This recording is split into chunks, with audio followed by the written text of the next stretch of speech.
is it possible to live in this world without being judged or like canceled? There was one writer. I mean, Mhm. she's nutrition or something like that. Okay, so this woman was sharing content about like how good fats are, blah blah blah. She wrote a book about that, and she was very supported by so many women because women usually follow these accounts. And one time I met her for her to give me her book. So we went for a coffee.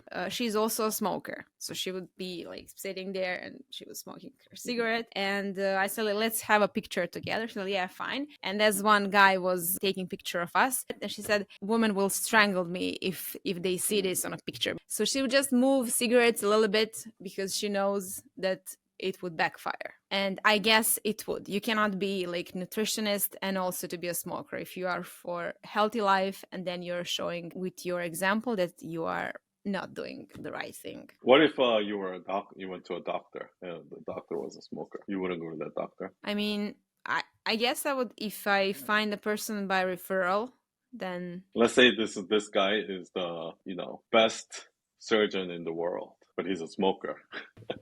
I would And go to that surgeon. I would.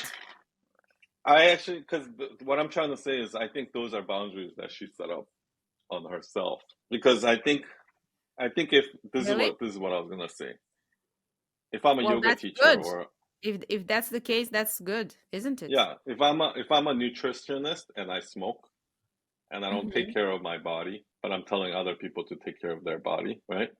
Mm-hmm. I think the way that they have to do it is they have to be honest about it, right? Like, if I'm not disciplined, but I'm telling you to be disciplined, then I have to be like, hey, by the way, I do all this unhealthy shit too. So, but you shouldn't do it, Yeah. right? And then it can have two effects, right? Let's say somebody is like a really good nutritionist, meaning like they just know their shit when it comes to the science, nutrition, but they don't know how to take care of their body because they're lazy or Mm-hmm. whatever it is, right? Those are two separate things. Like, the knowledge is there, but he just doesn't have the willpower or whatever to do it, right? He could be honest about that and give all his information, and if his stuff works, the numbers will prove itself, right? But at the same time, if you're trying to build a brand where you're trying to be like, you're trying to lead by example, and you want what you want to say is like, look, I can do it too, and I want to motivate you to do it too. Those are Mm-hmm. two separate things. In one, you're selling knowledge, and in the Yeah. other one, you're selling motivation. But at the end of the day, like, as long as you're honest about it, you're completely open about it, I think either way could work.